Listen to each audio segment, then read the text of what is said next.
Good evening, Stand Up Riverside. This is great. Don't worry, I can see everybody. I'm short, but I can see you over the bushes here, so don't worry. Can you see me over the bushes? Okay, all right. First, I want to say thank you to all of you for coming this evening. And I want to say thank you to Ellie for inviting me to come speak. And I want to say thank you to Rhonda for opening up her beautiful home to us and letting us all come.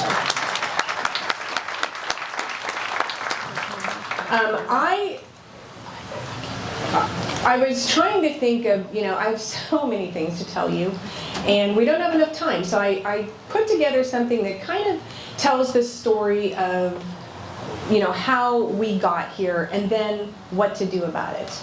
I have a number of bills here, legislation, that I need to inform you of. Okay, some of them you may know about, some of them you may not. But I covered several different areas because it really defines the entire environment that exists in California.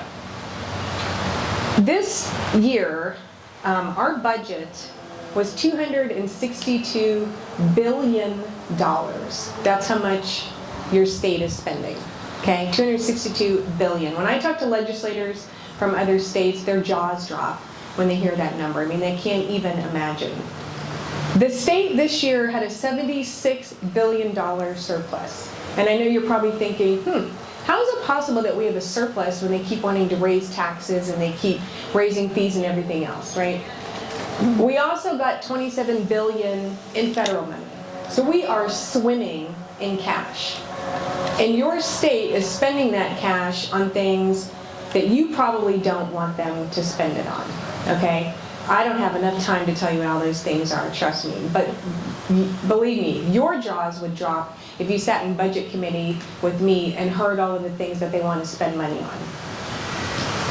I'm going to start, though, just to tee this up for you with one of the biggest costs, and that's medical.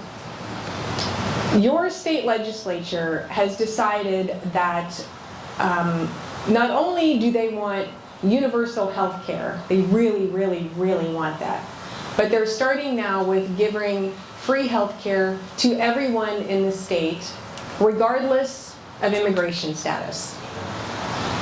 Okay, so they have three different bills. One would give free health care to everyone up to the age of 26. Another bill would give free health care to everyone up to the age 50. And another one would give free health care to everybody 65 and over. So basically it's from birth to death that you're going to pay for. Now, not all of these bills have gotten through. I just want you to be aware because health care is a huge cost. We do not have enough healthcare professionals, as you all probably know. If you've tried to see a specialist or see your doctor, there aren't enough to go around. Now, when you add more people into it, you know what happens. You're going to be waiting, like my friends in Canada who wait 6 months for an MRI for something that needs attention right now. So from 2010 to 2020, California lost 6.1 million people. Where did they all go? Yeah, 6.1, that's right. They went to Texas, they went to Arizona, they went to Nebraska, they went to Utah, Florida. 6.1 million people, okay? The average price of a home in California right now, as of the latest estimate, is $758,999. That is a almost 24% increase in a year.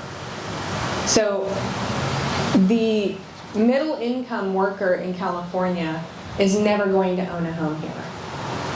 Your kids, your grandkids who are just starting off, they're not going to be able to afford a home at these prices, and it's not getting any better.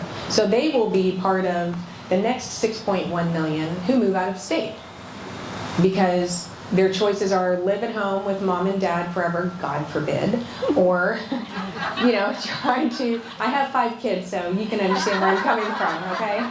I love them, but I want them to get out eventually, okay? And then tie into the high cost of housing in California, and then you have the gas tax, which you all remember we tried to repeal. And then they had the funny business of yes means no and no means yes. And the gas tax increased again on July 1st. I don't know if you're aware of that, but it went up again. So Governor Newsom signed an executive order, and he said that by the year 2035, all new vehicles in California have to be zero-emission vehicles, no more gas-powered vehicles. 2035. Right. So think about the fact that they have a gas tax, and they really like that gas tax money. And it's supposed to go towards the roads, fix the roads. Anybody notice any roads being fixed? Yeah. Okay. So they like this gas tax money. They won't lower the gas tax. They want to raise it. But at the same time, they are getting rid of gas-powered vehicles. So where exactly is the gas tax money going to come from when they get rid of gas-powered cars? So what do you think they will probably do? Come up with a new tax, right? It's never, ever going to end. It's the most schizophrenic organization I've ever been a part of. I mean, I just do not understand it. Okay, then add to that, Governor Newsom said by the year 2045, all of our electricity is going to be renewable. In a state of 40 million people, you're laughing, I know, because it is funny. 40 million people, we're going to have all alternative energy. So unless he's figured out a way to make the sun shine 24 hours a day and make the wind blow 24 hours a day, I'm not exactly sure how we're going to do that. So, you know, there's a flex alert for today. I don't know if anybody saw that. Yeah, so we're having these issues now. So what happens when everything is electric? Your cars, I mean, they had a bill to get rid of, they don't want gas-powered stoves in your homes anymore. So if everything is on the electrical grid, how in the world are you going to supply the electricity? And I will tell you how they've been doing it so far. The governor has been begging other states to buy electricity from them because we don't have enough, because we're alternative. We're very green, and we care about the earth, but we still need electricity. So when we have to buy that energy from other states, do you think they give it to us at a bargain rate? Of course not. We're paying a premium. So, I mean, you're overpaying essentially twice for the electricity in this state. And I hope you picked up on the fact that this current legislature is enacting laws that won't take effect until the year 2045. I mean, if you think about, like, what right do we have to tie the hands of future legislatures with bills like this? They ought to concentrate on the problems we have right now. Like, I don't know, rolling brownouts. How about that? The car registration, just to tie up the cost of living here, since we've gone over housing, we've gone over gas prices, and we've gone over home prices, I found out that to register a 2021 Toyota 4Runner in Idaho will cost you $32 for 2 years. In California, that same vehicle is going to cost you $627 to register for 1 year. Idaho has the third best roads in the nation. So if they can do this without gouging people for their car registration and their gas tax, surely we can do the same. And I know people, you know, their argument is, well, we have many more miles to take care of in California. We have a lot more people. Well, that's true. You also have a lot more people you're taking money from. So what are you doing with that money? And some of that money is going towards the bullet train, by the way. That doesn't exist. Yeah. Yeah. Okay, let's move on to homelessness. In 2013, a year after I got to the assembly, Assemblyman Tom Amiano from the Bay Area, who sat next to me on the assembly floor, introduced a bill called the Homeless Persons Bill of Rights. It would have guaranteed the homeless the right to live in public, anywhere in public. They could sit, sleep, engage in life-sustaining activities, that was not defined, carried out in public spaces, and you could do nothing about it. They could eat, they could relieve themselves in the streets, they could collect your trash to recycle, they could do whatever they want in any public place, anywhere, anytime, and there's nothing. Now, I realize it probably seems like that's happening right now. If you drive in LA, you probably see that. But this bill did die, but I tell you this to illustrate the mindset of the majority party in Sacramento right now. Everybody has rights except for the tax-paying citizen. is kind of how I'm seeing it. Okay. SB 876. This was in the year 2016. This bill was introduced by now Congressman Ted Lieu. Okay? Ted Lieu was in the Senate when I first got to the Assembly. This bill would have decriminalized, they like that word decriminalize. They don't like to say outlaw, or they say decriminalize. Decriminalized homelessness by ultimately limiting local sanitation and law enforcement agencies' ability to treat sleeping on the street as a violation of the law. So you would not be able to go through some of the tent cities and clear them out and say, look, you can't set up an encampment here. Not allowed to do that. And we see that happening now because there was a court case where the judge said, you can't do that. And if you do take their belongings, you have to store them for a period of 60 days. So they can come back and retrieve it. Yeah. And the city of Los Angeles in 1 year's time spent $619 million on homelessness. And do you know what the result was? An increase in homelessness. Yep, an increase in homelessness. Nearly 20%. $619 million, and some of that was your money, by the way. Some of that was state money. I mean, what are they doing with it? Okay, let's move on to some of the drug laws, which I know you will find very interesting, as I did. Let me start with, I don't know, I have two favorites. I'm not sure which one I should start with. Let's start with the meth den bill. Okay. There were two of them. One didn't pass, it was vetoed, and they tried again this year. This bill would allow Los Angeles, San Francisco, and Oakland to open up a, what are they calling it? A overdose prevention facility, I think is the actual term they're using. It's a meth den. It is a place where if you are a drug user, it's a facility, it's a building. You go in and you use your drugs, and then you have a couch to pass out on or a chair to pass out on. There are medical professionals there to tend to your needs. And then when you're done, you can wander out into the streets and go do as you please. And you can come back as many times as you'd like. No questions asked, no requirement to get any type of treatment. Because that was my question. I said, the premise is, well, we don't want people to overdose. Okay, so if you don't want people to overdose, probably the best course of action would be to get them to stop using drugs, right? Well, that requires treatment. It's not a nice talking to for an hour. This requires treatment. They said, no treatment. We can't force them to get treatment. So these are government-sanctioned drug dens that your tax dollars are paying for. Not paying for treatment, you're paying to give them a comfortable place to do their drugs, which are ultimately going to kill them, by the way. I mean, people who use hardcore drugs like that, eventually they die from the use, either from overdosing or for complications from using those drugs. So the state is enabling and actually prolonging, I think, their condition. That bill is pending, by the way, so it's not dead yet. The other one, my favorite this year, is SB 519 by Senator Weiner from San Francisco. Why does everybody laugh when I say that? Every time I say that, people laugh. This bill would make legal the possession of and sharing of mushrooms, LSD, a whole bunch of other hallucinogenics, and ketamine. Ketamine is one of the top 3 date rape drugs that are used. And this bill would make it legal to have that. A date rape drug. He presented this bill as though it was to help veterans.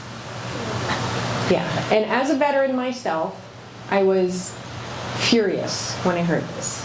My husband is a veteran. Where is my husband? Where did he go? Where did he go? Oh, there he is. My husband, also a veteran. That's Nico, stand up so I can see you. Wave. Yay. We met in the Navy, actually. He's a commander. Go Navy, that's right. This Senator Weiner said he figured out, somebody probably sent him the information, I know how he figured it out. He found out that ketamine is being used experimentally to treat very severe PTSD.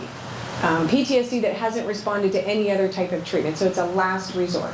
It's experimental, it hasn't been approved by the FDA, but they've seen a little bit of success, so they're going through the process to see if maybe it might be something that could work for them. But when they give veterans this ketamine, it's in a clinical setting. It's in a doctor's office. It's given to them through an IV or through a nasal spray. That has to be done in a doctor's office where they can monitor the person, right? This bill is making it legal for recreational use. And my question was, a doctor isn't going to say to someone who has severe PTSD, here's a handful of date rape drugs, off you go, good luck. It's going to be something in a clinical setting. So is it for veterans, or is it just for the purposes of partying? If it's for recreational use, it's for the purposes of partying, right? That bill has not died yet, just so you know. However, because I put the word out about the ketamine part, I suspect his office got a lot of phone calls and a lot of emails because he removed ketamine from the bill. So that's a good thing. That's a win. That's a win. I mean, I'm not super excited about the fact that he's making mushrooms and LSD and all that other stuff legal, but, one step at a time. Okay, now, let's move on to some other crime bills. And trust me, I do have a course of action for you, so this is not going to be all bad news, all right?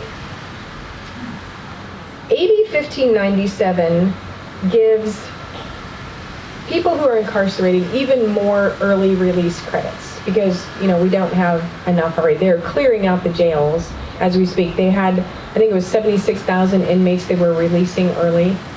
This is a bill that, again, and every year we see these bills, they have more, if you take some class on basket weaving or something like that, you get credit for that, and that means you get X number of days taken off your sentence. The problem with a lot of these bills, though, is it affects people that you probably don't want out of prison. Are there some people who, deserve to go through this process and, they're getting their lives together, and eventually they're going to be released. They're not in prison forever, and you want them to be rehabilitated, yes. But then there are those like Gabriel Fernandez's mother. Does everybody remember Gabriel Fernandez, the little boy? He was 8, and his mother and her boyfriend eventually killed him. They kept him in a box. They starved him. They beat him. They shot him. It was terrible. He was in LA. Gabriel Fernandez's mother would benefit from SB 1437, which is the felony murder rule. So since she's not technically the one who dealt the final blow to Gabriel, she's saying, because under this bill that says, well, you can't charge someone with felony murder if they weren't the one who actually, that she was there and she helped for sure. That's why she's in prison. But this would allow her to get out early. So maybe she can go kill another child. They don't think about these things when they're passing these bills. You have to constantly point out, do you understand who it is that you're going to be releasing from prison? And if it were your child or your family member, how would you feel about that? Because oftentimes, well, I shouldn't say oftentimes, all the time, what we hear about are the rights of those who are incarcerated. Never do they talk about the rights of the victims.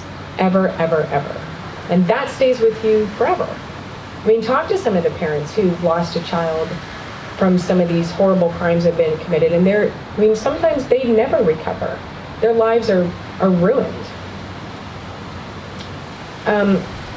SB 145 is another Senator Wiener bill. This bill would make it okay for a adult who is not more than 10 years older than a minor to have sexual relations with that child. So it could be a 25-year-old and a 15-year-old child. They would not have to register as a sex offender, none of that. Yeah. Senator Wiener says that it unfairly, the law as it currently stands, unfairly targets the LGBT community. That was the premise behind this bill. And my question was, are you telling me, it's the stigma that community is trying to begin away from, for years, right? Because they're saying we are not all child molesters, but you're categorizing us as that. But then you have a bill like this that kind of suggests that that's what that community wants, which I'm pretty sure they don't. But this bill would make it okay for a 25-year-old man to be with a 15-year-old boy. And then, of course, we move on to Prop 57, which the voters passed, sadly. And that was the one that reduced sentences. And also why we have now the situation where you can steal $949.99 worth of merchandise, and all you get is a ticket. And I don't know if anybody's seen the news recently, but there's about 10 cities across the country where retail organized crime is really bad. Sacramento is one of them, Los Angeles is one of them, Oakland is one of them, San Francisco is one of them, where you have basically these crime rings who are hitting all of these stores. I mean, you see the videos and there's nothing you can do. You have to give them a ticket and say, please come back to court. Okay. We will move on to law enforcement, since we're done with crime now. And as you know, there has been a push to defund the police across this country. And California has not escaped this push. We had a bill, last year, it was Shirley Weber's bill, who is now the Secretary of State, by the way. I missed it. Her bill essentially said in a situation where you have a law enforcement officer who's going after someone who's committed a crime, perhaps there's a gun involved, that law enforcement officer, before using deadly force, before drawing his or her weapon, has to do 90 million things before they draw that weapon. To the extent of, you have to be able to prove that you repositioned yourself. Let's say you're in a parking lot and your police car is there and you're behind it. You have to be able to prove that, well, if you were behind it at the front of the car, did you reposition yourself to the back of the vehicle where it might be more safe? There's a whole list of things that they would have to prove in order to not be charged themselves, a law enforcement officer. So imagine if you're a cop out there and you're trying to not get killed and you're thinking in your head, gosh, did I check all the boxes so that I don't get brought up on charges and I don't end up in prison? Yeah, that's what your legislature's doing. Don't you wish you could go up there with me? And then, of course, we have the bill, I'll skip that one. We had a bill, Assemblymember Gibson had, to, when they're transporting juvenile offenders, let's say they're taking them from this facility to that facility, whether it's, maybe they have to go get medical treatment, maybe they're going to another facility, and they're in a van, And keep in mind that when you say juvenile, I think sometimes people have this image in their head that, oh, it's just some, wayward kids who maybe were truants too many times. That's not the case, okay? The bill said that when you're transporting these juvenile offenders, you can't restrain them in any way. You can't restrain them in any way. So you're going to put them all in the back of a van, unrestrained, and just hope that nobody gets out of hand? Does that sound safe to you? Doesn't sound safe to me. These are the kind, again, because this is about the rights of those who are incarcerated, not about rights of the victims. We also had a bill to require department stores or any type of retail store that sells clothing for children, you would no longer be allowed to have the girls section and the boys section. Yeah, because that's not PC. We don't do that anymore. So as a mom of 5 kids, and keep in mind all of my kids, when my oldest was 7, that's when I gave birth to my 5th child. So I had a lot of little people hanging on my legs, And when I went to the store to get them clothes, I wanted to get in and get out as quickly as possible. And the last thing I would want to be doing is searching the store for the girl clothes and the boy clothes. But no, this bill says you got to mix it all. You can't discriminate. You can't separate it. That's what your government thinks is important, that's what they should be mandating. just running every aspect of your life. And that's just kind of the tip of the iceberg. I mean, today I was in a committee hearing, and there was a bill that, let me back up, and you probably aren't aware of this, but current law says that a minor can go get medical services or mental health services, and they don't have to tell their parents, nor does the doctor have to tell. In fact, they're not allowed to tell the parents unless, if the kid says, please don't tell my parents, they're not allowed to tell you. This bill went further and said, if they use insurance, so they've got your insurance card, just like my kids have my insurance card, they could go get mental health services, and the insurance company's not allowed to send you a statement about the services that were rendered. They're not even allowed to send you a statement saying, we charge you for mysterious services and here's how much it costs, not even tell you what it was. Nothing. You are locked out. That means they could get abortion care. That means they could get gender reaffirming care. That means they could go, let's say your child is, having some sort of mental issue, okay? Well, how do you help your child if you don't know? And kids, teenagers don't want to talk to their parents, right? You remember. That doesn't mean that the parent shouldn't be given the opportunity, though, to try to help their child. This locks you completely out. The state is now the parent. So that's where we are in California.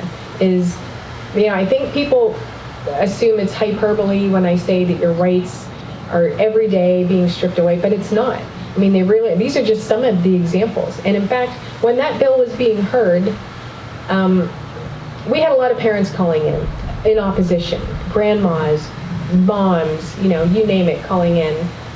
And they were saying, I'm a grandma, I'm a mom, I'm an aunt, sister, whatever.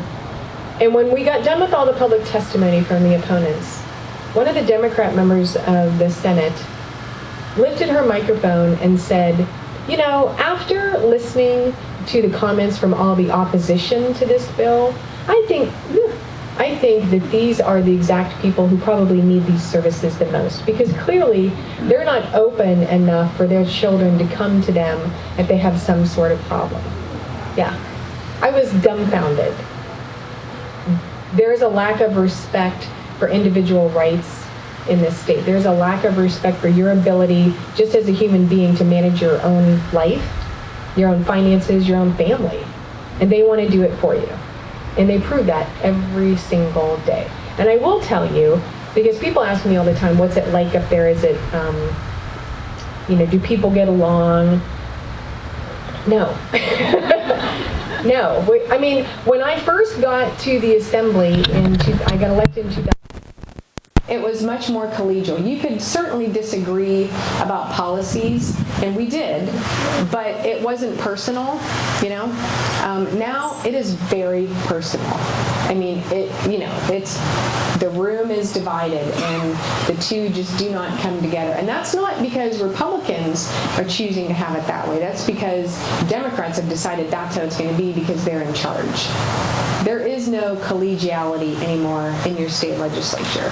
And, they're running the show. I mean, they have the majority in both houses, and they're going to do what they want. And the problem is they're getting more and more progressive.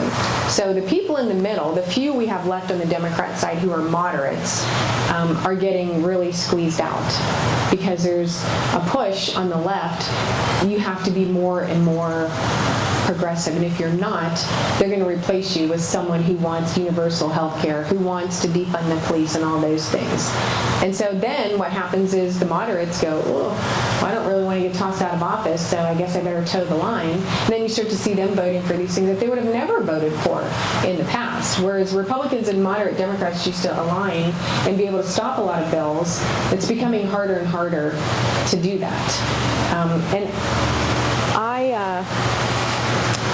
I do have an answer for you, though. Okay. I wanted to make sure I didn't come here with just bad news, but I also like to keep it real with people, and I want to be honest with you about what's taking place in this state. I could come here and give you some, lofty speech and make you think that everything's okay, but it is not. And the only way it's going to get better is if people understand what's taking place and get good and mad about it, and then start to take action, which I believe is the point of this gathering this evening. Okay?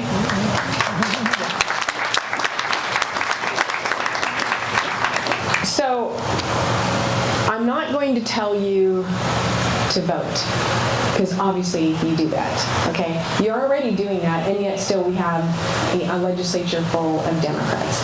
What I think we need to do is be a little smarter about how we're voting. When you're considering somebody who's running for office,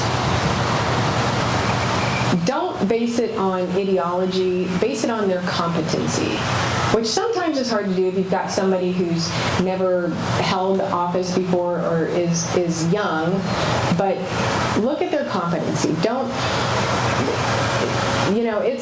we want people to think like us, and we want to surround ourselves with people who think like us, but that's not always possible. I mean, obviously you want their values to be like yours, but make sure that they're competent. I cannot tell you how many people in the legislature that I wouldn't hire them to water my plants if I was on vacation. I mean, seriously, I think people have this idea that everyone who ends up in elected office, at least at the statewide level, is highly educated, is intelligent, has some emotional intelligence to go along with it. That is not the case, okay? That is just not the case. And you can have a college degree. That does not mean you are intelligent. I've seen that time and time again up there. So keep an eye on the bench. I know that people, a lot of times, because I get the questions all the time about, what about these judges? What about water district and school board? They don't know. They don't know the candidates. They're focused at the top of the ticket. They're focused on the president, the vice president, Congress, governor, and everything below that, people kind of go, I don't really know. What do you think? And they'll go based on their friends, or they won't mark it, or they'll guess. Please don't do that. Their bench is, water district is a starting point for someone who may one day be your state senator or your member of Congress. That's where they start. So I don't care if it's dog catcher, I don't care what it is. If it's an elected office, pay attention to it. Do your research. If they come knocking on your door, ask them what their party affiliation is. Ask them. I don't care if it's not it's okay. If they tell you it's a nonpartisan race, just say, well, that's great. What party are you? Because I've seen this over and over again. They'll say, oh, it's a nonpartisan race and I work with everybody. No, you don't. No, you don't. Okay? I know you don't. Make them answer your question. And if they don't want to answer your question, you might want to reconsider voting for that person. If they're trying to hide what they stand for, you should be worried. Okay? And it doesn't mean that on occasion, maybe there is a Democrat or no party preference person running for a particular office, and you like them and you think they're good. Or maybe those are your only choices, are Democrats. Okay? So you got to pick the best one, I guess. But I'm telling you, you need to ask them. Every single elected office, ask them. If you don't know who some of these people are, try to do a little research. Ask your friends. Or contact the candidate and ask them your questions. Do not let them hide from you, because that's how this starts. Believe me, I see the water district people and school board people, and they're just waiting. That's kind of the holding pattern for them until they see that a seat is available, and then they all jump. And that's how we end up with what we have in Sacramento. We have to be able to appeal more to moderates, and I am a staunch conservative. We have to be able to appeal to moderates, and we have to be able to appeal to the younger voters, okay? We cannot, things aren't the same as they were when we were in school. Much as we might like it to be, it's not, and we have to recognize that. That doesn't mean we sacrifice our values, but it does mean we need to think about, when we're talking about some of these issues, how we're phrasing it. Because I will tell you that, my kids, I have 3 right now still at home in high school. And these younger generations, they don't look at things like immigration the same way we do. They don't look at the social issues the same way we do. They just don't. And we're not, you could talk to you blue in the face. They're not going to come to your way of thinking. It's not they don't care about it. It's that they care about it in a different way. So keep that in mind. We're not going to be able to appeal to that generation if we continue doing it the way we're doing it. Okay? What they do care about is their money. So talk about that all day long, okay? They do. They care about their money. They care about their ability to be able to be independent and live on their own. And the only way you do that is with money. So that's when you talk about how much money the state is charging you for this or for that, for your gas, for your electricity, for your water. I mean, why do we pay so much for water? Well, because the state refuses to build water storage. We could solve a lot of problems if we had some desal plants, if we stopped sending out so much water out into the ocean, there's a million things. But ultimately, it's going to cost some money. So talk about those things. That's what they care about.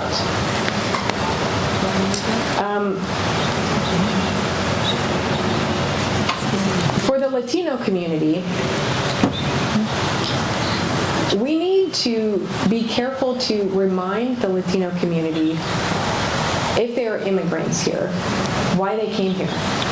What was it about this country that made them want to come here? And what was it about their home country that made them want to leave? And draw the parallel for them in California to show them that this is becoming what they left behind. Because they don't want that. They want a better life for their kids. They don't want their kids to struggle. And I will tell you that I get the emails all the time from my constituents who have come here from other countries who are angry because it's turning into what they left behind. And they're worried because they're saying, we came here to make a better life, and I can't get ahead. And my kids can't get ahead. My kids can't get into college. They don't want that. So remind them of that. Stay away from immigration law that's at a federal level that, let Congress deal with that. I'm not saying you don't care about what I'm saying is if you want to appeal to someone, you have to find common ground. You can disagree all day long about immigration policy and all that, but you're not going to change their minds on that. But you may change their mind when you start talking about how it affects their wallet and their ability to get ahead and their ability to enter the middle class, which is dying in California. So it's not about turning your back on your own values and what you believe in. That's not what I'm suggesting. I'm just saying find the common ground and talk about that. That's how you win people to your side. If you've got two people standing in front of you and one person is always agreeing with you and the other person is always arguing and disagreeing with you, who do you want to spend your time with? Right? You're the person who's always disagreeing. You're like, okay, see you later. You want to be around people you think you have something in common with. So just try that. And for God's sakes, please let the Democrats talk about their platform all day long, okay? Encourage them to talk about it whenever they can. That helps us, okay? We get angry. I know I get angry. As soon as I hear some of this crazy talk about defunding the police and all, you want to shut them down. You can point out the flaws in it for sure, but let them talk all the time.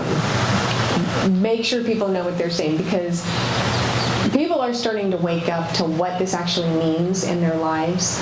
And if we shut them down, we're only hurting ourselves. Let them talk. Give them a platform, okay? And finally, keep in check the lunatics that exist on both sides of the aisle. Okay? Please. Both sides have it.